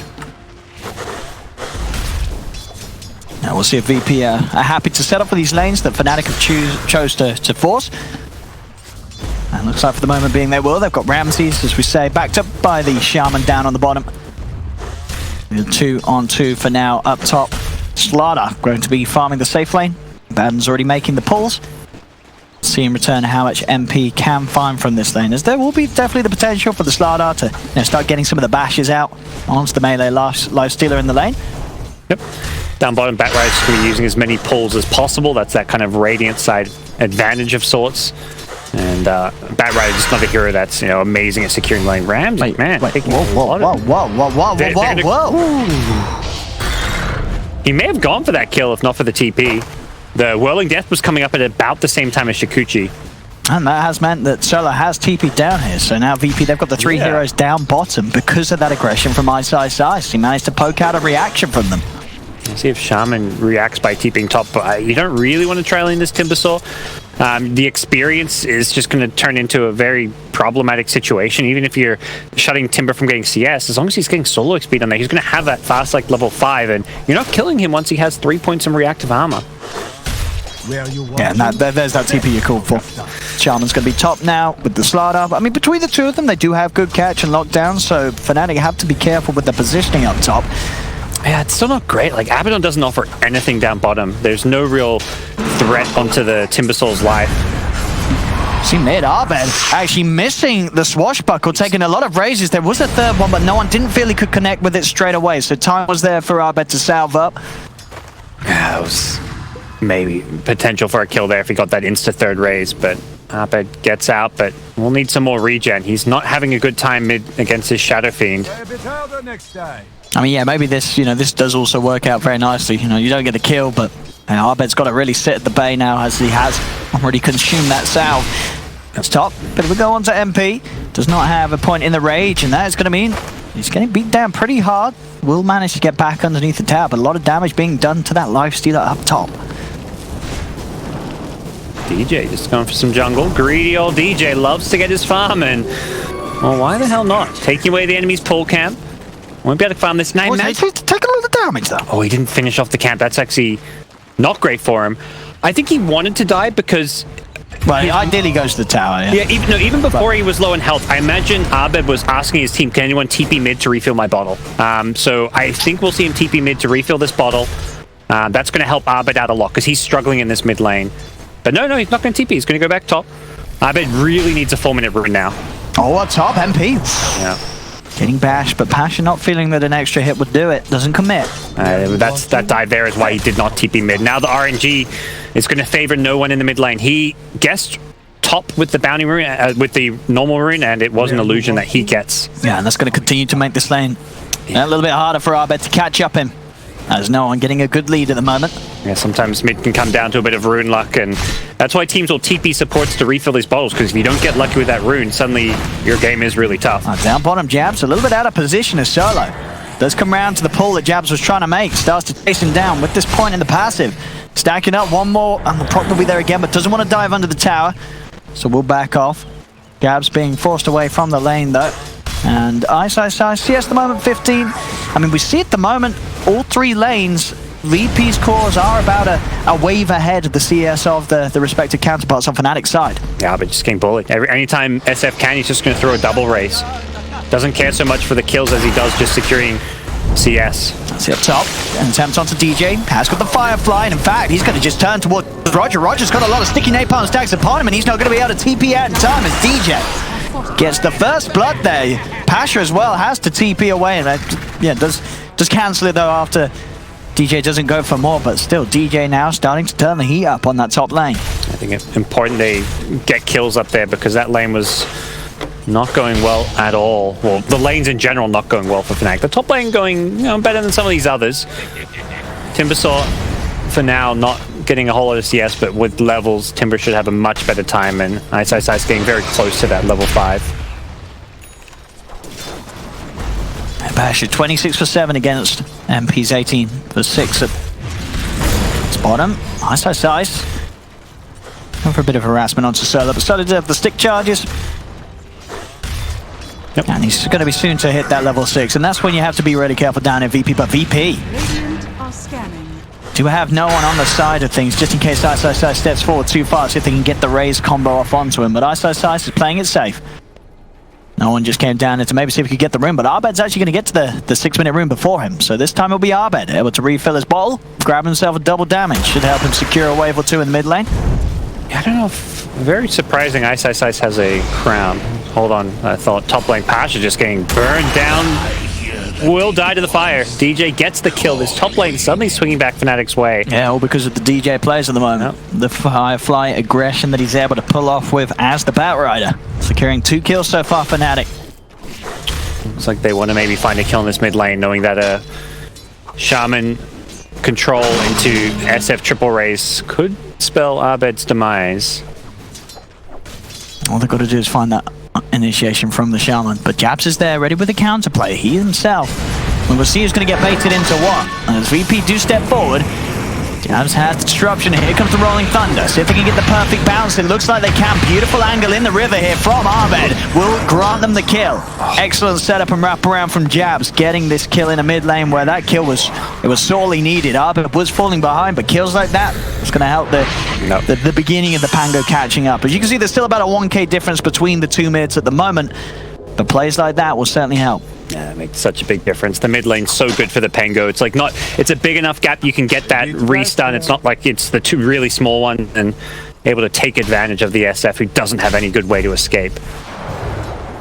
So things looking a little bit better for Fnatic after a slightly rough laning stage, at least as far as the CS goes. They're up 3 kills to 1. SF still with the edge in that mid lane, but these other side lanes are looking a whole lot better. Yeah, you see DJ prepping a juicy stack of creeps for himself. Yeah, but not a lot that can be done really in an attempt to take this away. Solo can leech XP, but that's about it. Well, the majority of the last hits will easily go to DJ with those stacks up. Doesn't manage to take one with a missed coil solo, but for the most part, DJ's money continuing to rolling in on the bat. Yeah, he's going to be that forward position that kind of turns into a core hero of sorts this game. And I mean, have Firefly, but he can chase down Roger here. Decides not to go chasing too far, though. And that kill on SF in the mid lane did sort of spook no one away from it. He turns towards the neutral camps, knows that it's much smarter now to play it safe with jabs starting to get a bit mobile across the map. Doesn't want to get caught out again. Roger goes for the TP out. No, there's nothing that DJ can do about that one. Look like they've now found a way for the SF to get that matchup against Timbersaw. Raze is at least one way of dealing with Ice in lane. Problem is, Abed follows the SF down here, so wanting to put some pressure on him, make sure that no one doesn't find an easy lane to farm in. Imagine that crown on Ice. It's a bit of a misclick, because that is not an efficient early game item to buy. He bought that before the Soul. Oh, no, he's queuing up the Atos. Yeah, I think Atos is decent here. I don't know if that was his plan all along, but yeah, an interesting choice for lane item. Maybe it's, this new build that we just haven't seen too much of on Timbersaw that he feels is going to suit this game very well. A good way to control and lock down the Weaver, even Slaughter, who's very fast and mobile, and just maximize your chakram damage output. Yeah, for sure. And the stats are great. It's got a really nice build-up. And he's not, he's not going to feel the pressure really to buy any sort of early, heavier defensive item like a hood or anything like that with the way that this game is playing out. As he's getting a lot of space down here on the bottom. They're not doing anything about the Timbers lane. Overall, though, we can see it's, again, a very close start between these two teams. We saw this exactly the same in game one. Both teams setting up for the bounty rune spawns. MP, that Shackles isn't not going to last very long. Look at this from the high ground. Arbet's ready to shield crash in with the Rolling Thunder. They'll be able to get the control onto one of them as Roger chased down by MP. Arbet just crashing through pretty much the entirety of the team there. Will secure the kill on the Shaman. VP, can they chase anything down in response? They've got to be a little careful. Ramsey's already being forced to time that. Crush is there to stop the TP from DJ. DJ will get bashed out. As VP, they'll find a trade, but they're very low VP, and they're very deep on Fnatic's half of the map. Ice TP's in. Timber chains across. Jab's able to defensively disrupt himself. Ramses is going to try and get the kill with the Shikuchi, but stick charges are there for Jabs. Jabs is there to get himself out of there with the TP. Ramses does try and come back in, but he's not quite there in time. Not a terrible fight for either team in the end. VP secure that bounty rune, and then to have that small little trade supports for a battle, two supports for one. Ice. They'll step into the lane here. Does have to be a bit careful. The corrosive haze allowing a lot of physical damage to come down upon him. Pasha's still alive, and Ramses is going to come hunting in the trees. Chakra will be thrown out, but won't clip onto Pasha as Ice falls. That's the big kill. You bring down a core hero following the fight there. One of those fights that really could have gone either way. Abed was just hoping for a lucky silence on the Weaver there. If his swashbuckle got a silence out, they could have brought down Ramses, but the RNG just wasn't there for him. So low. I think he's down pretty low. They're lucky that Abed didn't have more mana to play with, as a Rolling Thunder would have surely come through. Doesn't quite have the Arcanes. Stick over the Javelin first. It's close to having the Arcanes on top of it, though. Still, with the way that no one's able to play as the SF heading into the jungle, he's keeping himself far ahead of the rest of the pack. 5k net worth on the SF at this 11-minute mark. He is going to be hitting those early iron timings once again. Bottom lane, Serpent Ward's committed for the push. Back towards mid, Abed, he's actually found a chance to continue fighting with Solo, as Solo hung around, and Abed was able to regen up enough mana with the clarities to have the spells required to kill him. Yep. Didn't let him get the deny off as well. That's always key against Abaddon, who's one of those heroes that isn't too difficult to get that deny off in most situations, but Abed holding his spells here. No one. See if he can get the razors off. Rune spawns top, so he's TPing mid just to win the race to the rune. He may not win it though against Solo. Getting there first. Oh yes, he will. Yep. The swashbuckle. Still level 5 Abaddon too, so Solo has to be very careful not to just die right away again. No, Solo's just, he really wants that one more creep of experience. Yep. But MP getting some good farm. Going for the armor before Radiant. No Midas. I like this a lot because you've got two other cores that want to get farm this game. Yeah. And you've just got a greedy offlane player. iSkyCloud is one of those offlane players that doesn't normally play a selfless style. And you've got a Batrider. So a Blink Dagger, Batrider, you've got a good vehicle. You can go around with the armlet finding kills. Dire's middle On tower is Arbed, under he's attack. ready to get incredibly active on the map now. Hits that level 10, arcane boots, +3 mana regen. He's always going to have the spells to throw out. VP, they are setting up for some action up here as No One and Solo are smoked up behind Pasha. Maybe trying to bait Fnatic into diving deep. We've seen iSkyCloud already with the aggressive plays, but this time he's playing it safe. The Corrosive Haze is down on him. He's not going to fall for this trap for now. As VP, they've got 4 heroes up here. Fnatic do match that with 4 of their own. Yeah, hard for VP to actually catch or initiate. They're almost wanting Fnatic to go on them, and then they turn and fight. Let's see. Arbed jumps in with the swashbuckle. Doesn't find a connection. But yeah, VP with the Blink Dagger on Slider just don't have that initiation or catch reliably. Not that they need a Blink Dagger. They're doing just fine without, and I think if you go that Blink, you're very all in on finding those kills. You'd much rather tank up, get these more team-oriented items at this stage of the game, and then just rely more on your Shadow Shaman to get like an Aether Lens for your catch.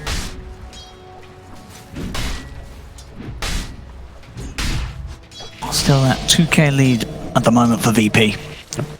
SF's farm, no one's still going uncontested. We'll see if Fnatic do go for that fast Blink Dagger on DJ. It does look like he has that queued up, and the call is going to be get this Blink Dagger up, prioritize DJ's farm, and then use this fast Armlet on Lifestealer to get some kills. Deadly sweet. But until that point, right now, VP are just being a lot more efficient with the farm. SF able to jungle. Weaver can farm very dangerous parts on the map because there isn't really too many things that can threaten to kill him. The only way he dies is if there's like a lucky swashbuckle insta-silence from Arbed. And if you're Fnatic, you're not really looking to make that play because you're relying on a low percentage RNG to get a kill. So realistically, Weaver can just play the dangerous side of the map down bottom and just keep farming.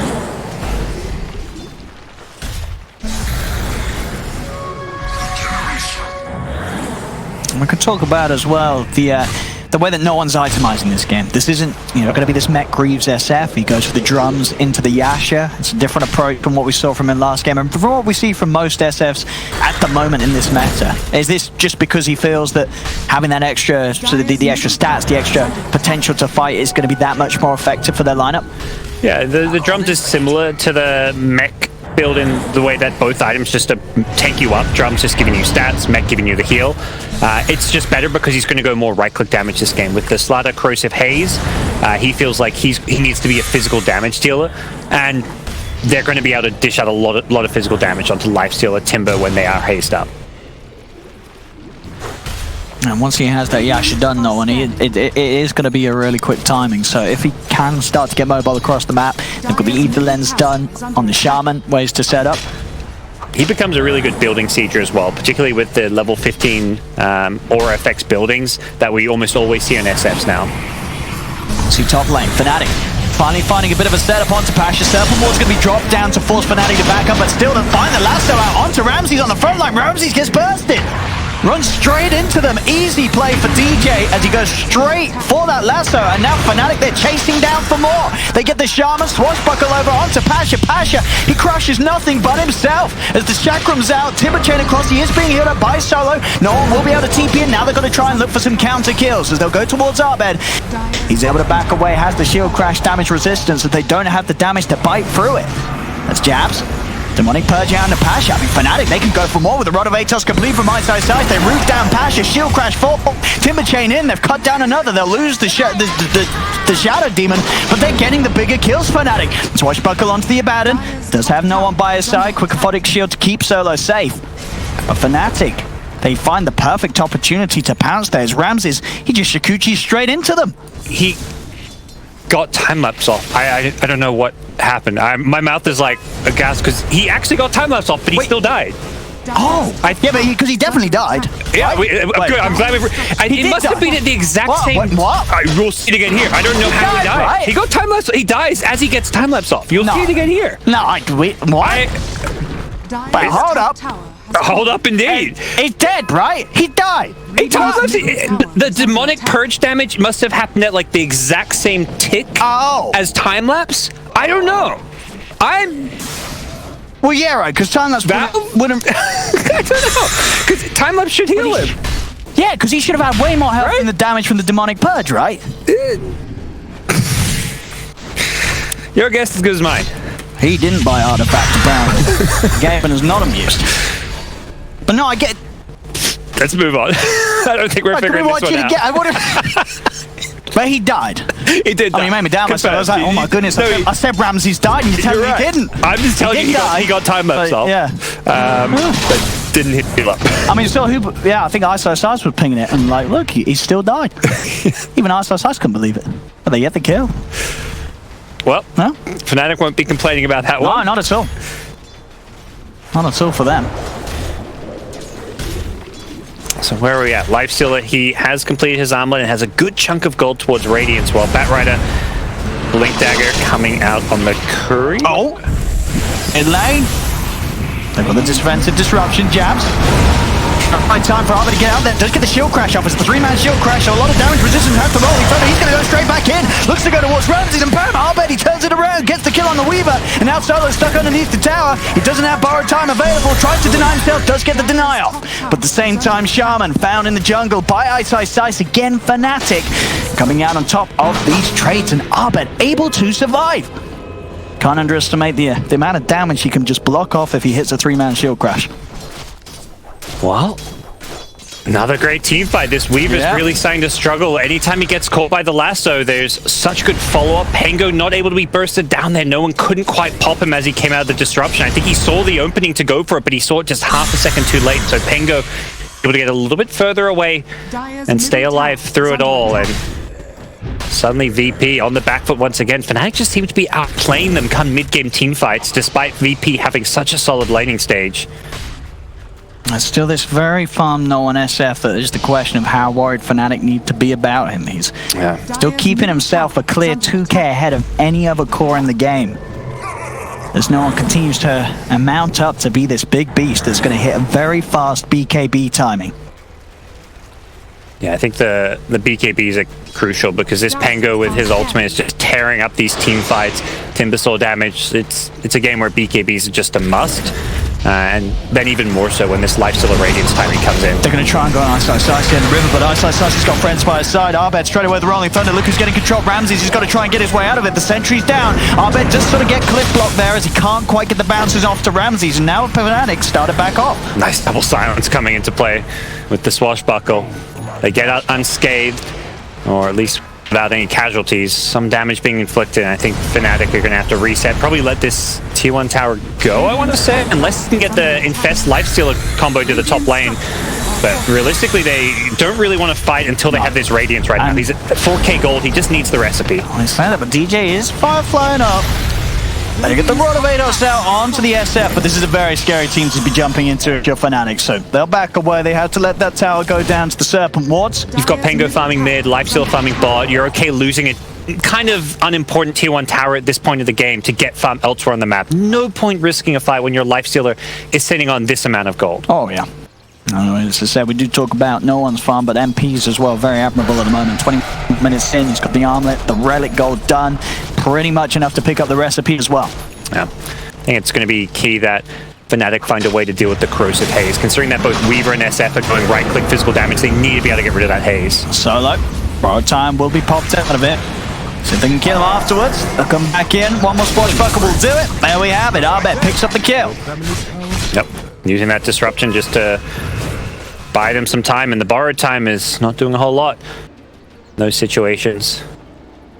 SF does have BKB. VP, I think, next big key objective for them is going to be Roshan, considering all the minus armor corrosive haze brings to the table. They don't necessarily have to sneak it, but they may want to find like a pick-off or something to lead them into the Roshan pit. Dire's top tower is under attack. Fnatic now heading into the jungle here of VP. Yep. But at the same time, yeah, they don't have wall coverage yet over this side of the map, so it's a little spooky to be making aggressive moves as such.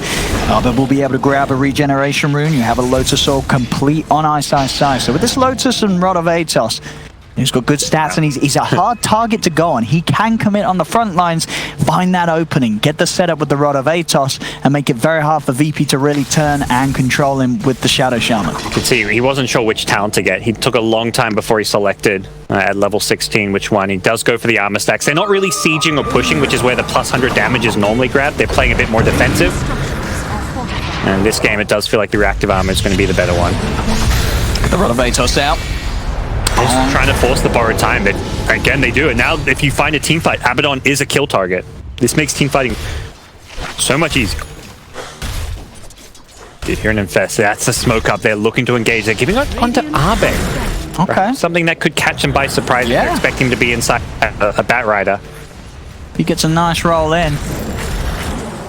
Will easily be enough to close the gap that MP needs to get on top of. Some of these cores of VP, they do have that BKB ready to pop on no one. On the side though, the high ground is going to catch Solo off guard, and there's the BKB from no one. He's got to do a lot during this BKB. Revs at the Red Queen, won't get it out. Swashbuckle comes out, cuts down Ramses. He has to buy back to get into the fight, but Solo's dead as well. Ice. Timber Chain cuts down on the low ground. As they found two Fnatic, Ramses has to be careful. Another Swashbuckle does disarm, doesn't silence. He's able to Chikuchi away. Same thing on the first initiation. They got the disarm, not the silence on the Abaddon. Whether or not you get that silence or not can be such a big part of these fights. Some of the funniest RNG in Dota right now with all the Pengu picks that we're seeing. But it is Fnatic who get a couple of kills and then they'll back off. That's the SF BKB not really being used to lead to much as far as VP's gains go, and Ramses I feel like desperately needs a Lincolns at this point, but just the Dragonlance Maelstrom, he is the primary target for the Bat Rider. This Abaddon pick, which was designed to counter the lasso, isn't really working as a counter because of the way Fnatic are playing so aggressive onto the Abaddon. Solo, Solo, he has to worry about himself. Yeah, he needs to position better. He's playing way too far forward, and it needs to be someone like Pasha who's the frontliner. This Slider's pretty tanky with the item build he's gone, doesn't have a Blink Dagger. They can't afford to have Solo's borrowed time be forced out that easily. Very close to having the money for the Lads or the Blink, depending on which one Pash does feel is necessary to get first. Force is picked up for DJ, so even easier way for them to get in and get out with whoever they do manage to grab the lasso with.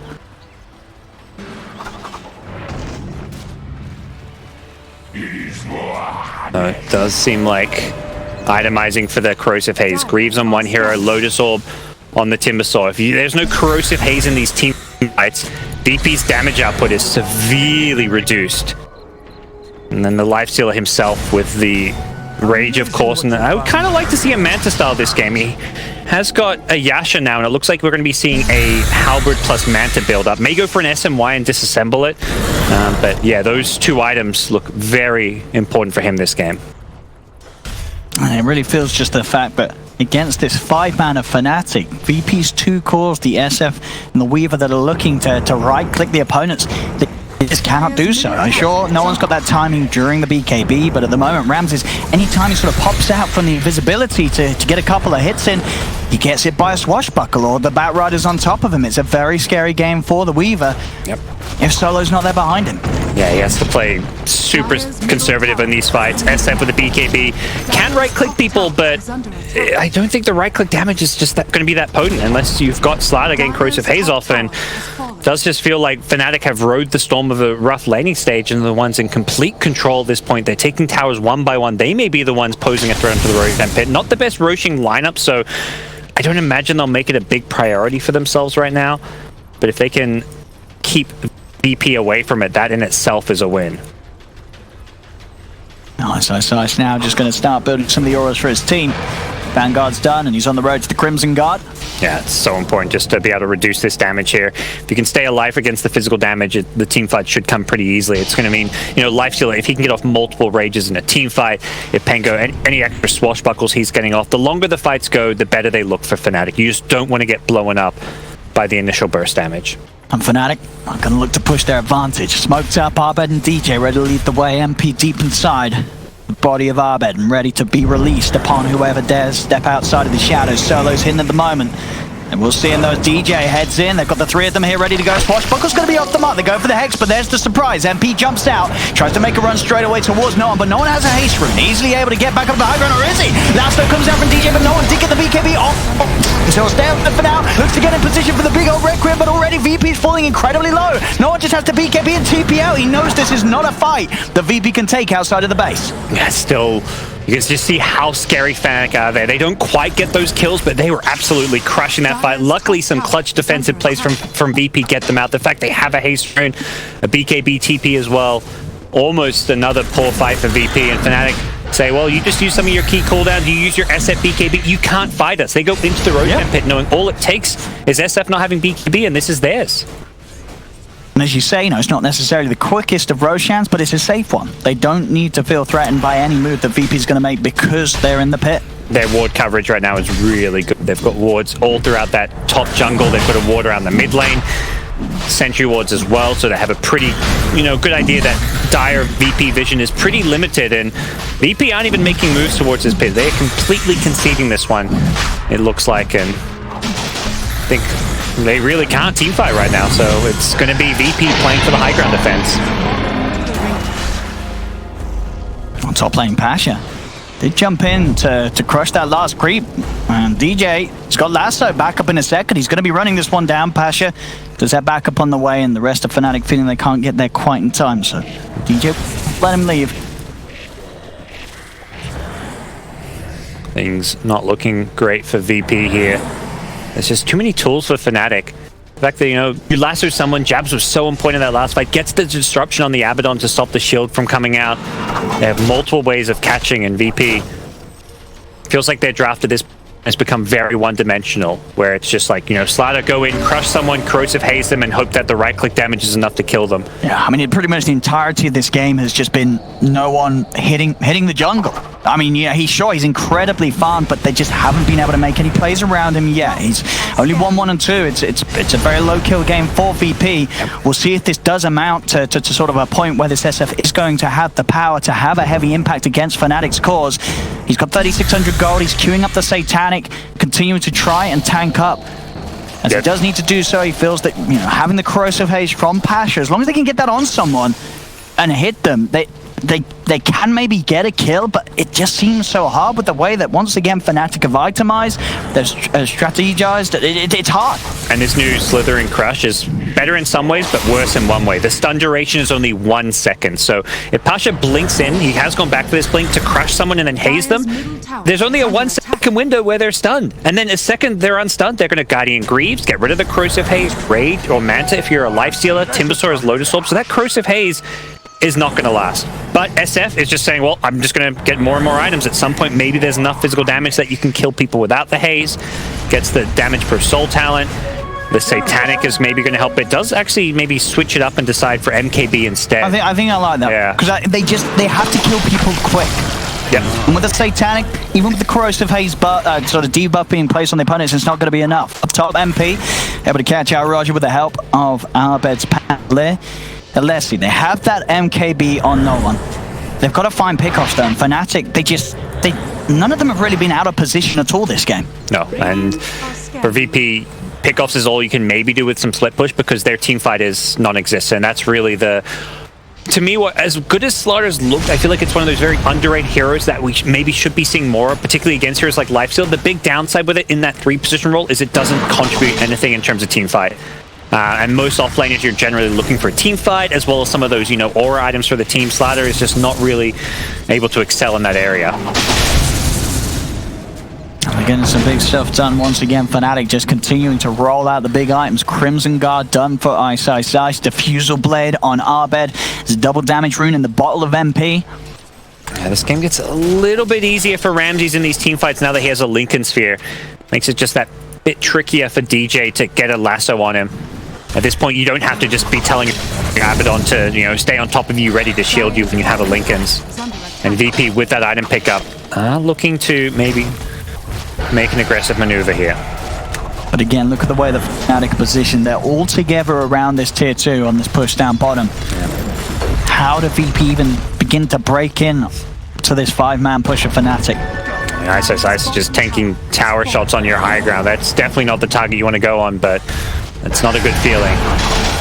MP getting a lot of value out of the DD rune. Yeah. The siege looking very successful at the moment for Fnatic. They'll force out the fortification. The swashbuckle hitting onto no one, but that diffusal blade is starting to drain the mana of the SF. MP can just go back in with his next rage and hit the tower. He's still got DD for quite some time. Got the Hex onto MP. He's got that Aegis. As you can tell, they're both the Lifestealer and iSkyCloud Timber. These are two heroes that are just pushing in on the front.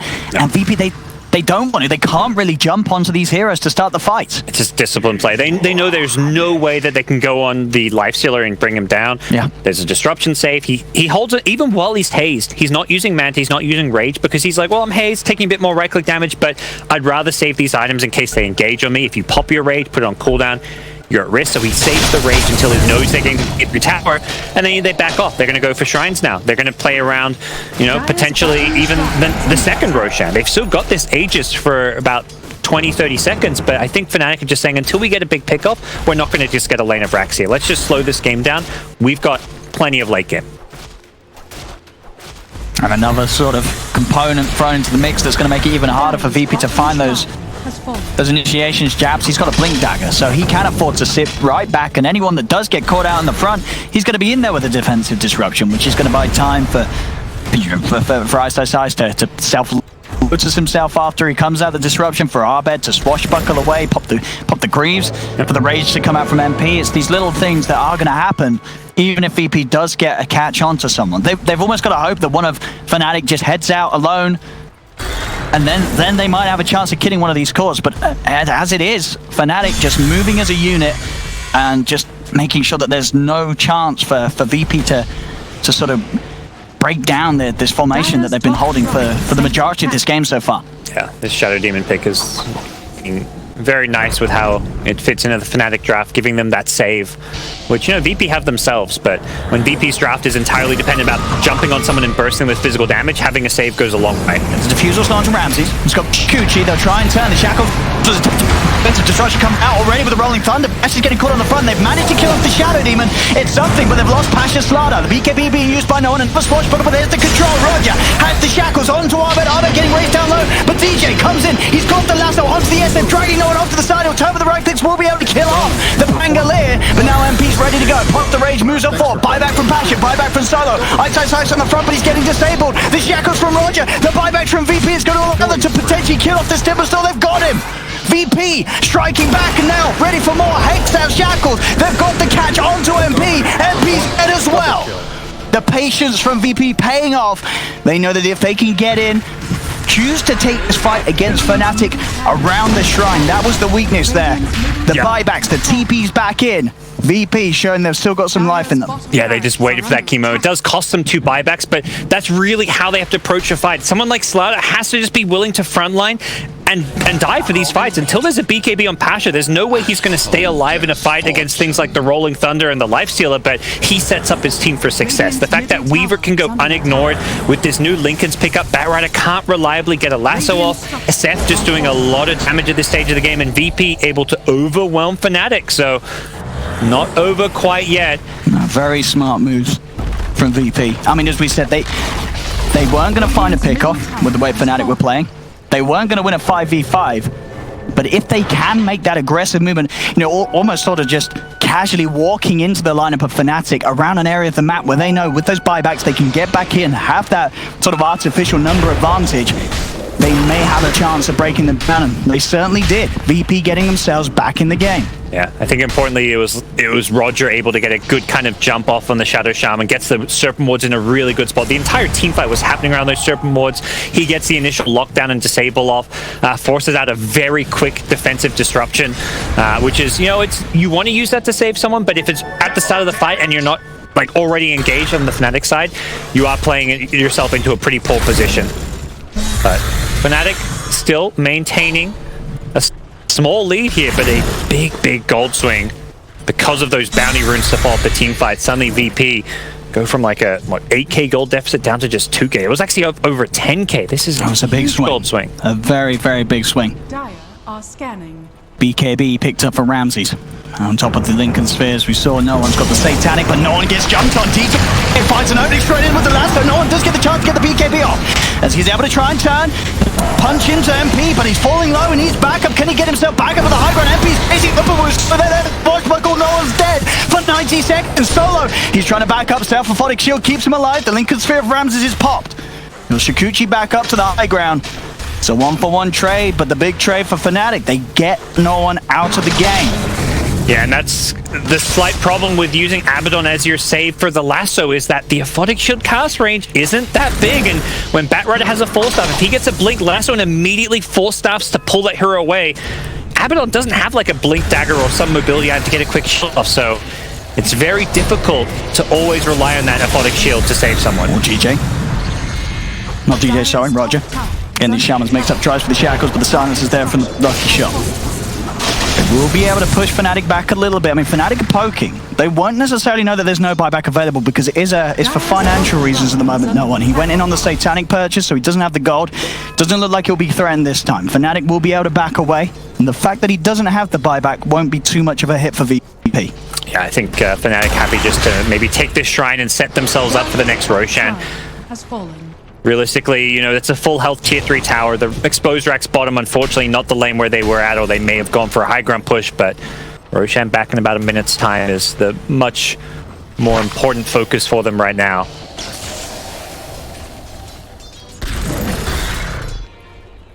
Setting up with Abed, though. This Infest has been so key for them. They're wanting to let DJ enter the fight later. They don't want Batrider to go in first. Without a BKB, if his lasso just gets shielded off, suddenly your Batrider is just food. So it's much better Pengo goes in first because you have that Rolling Thunder follow-up, which makes you invulnerable effectively for that small period of time.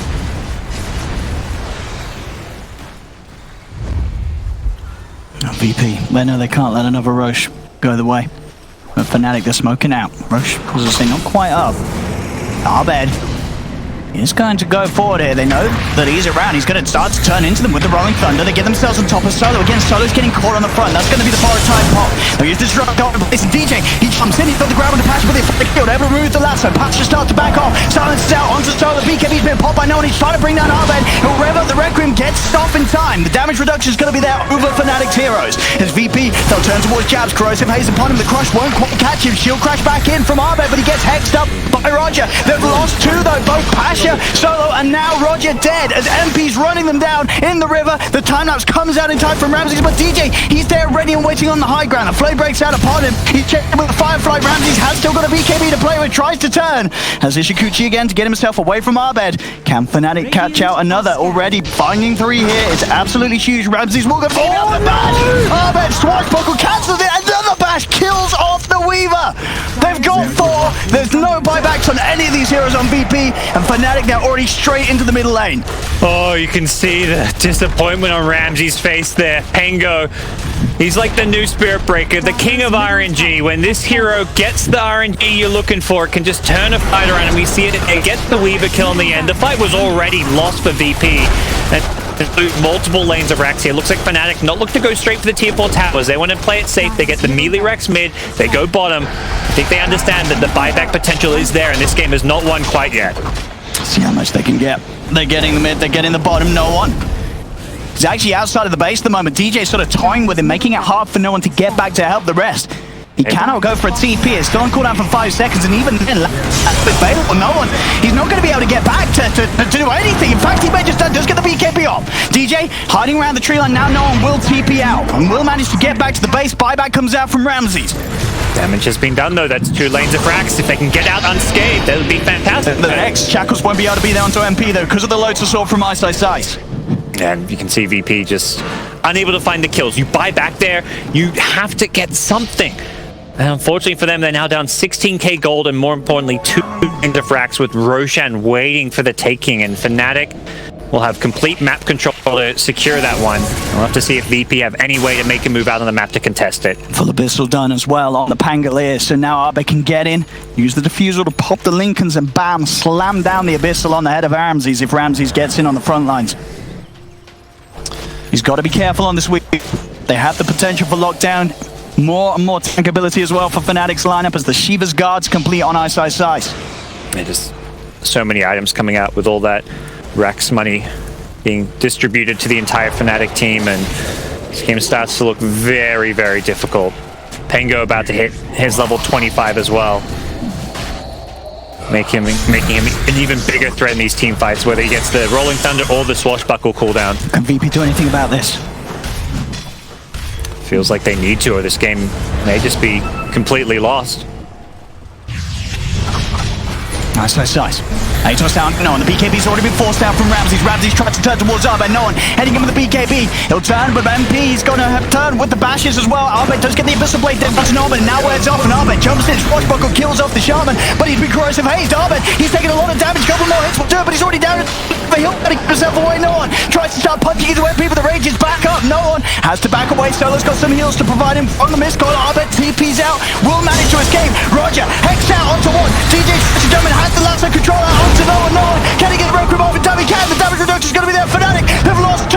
Can the VP find anymore? They'll turn towards iSkyCloud. Able to tip a trade across the river back to safety, but Roger hex out onto Arbet. Can they close the gap? He has got his shackles. The controls there, allowing time for Ramses and no one to come in, but MP's back. Rage out. Bash out onto Roger. Roger's dead. Tip a chain up to the high ground. iSkyCloud is low on mana, but Arbet he's low on health. Ramses 5 kill up back. No one falls though.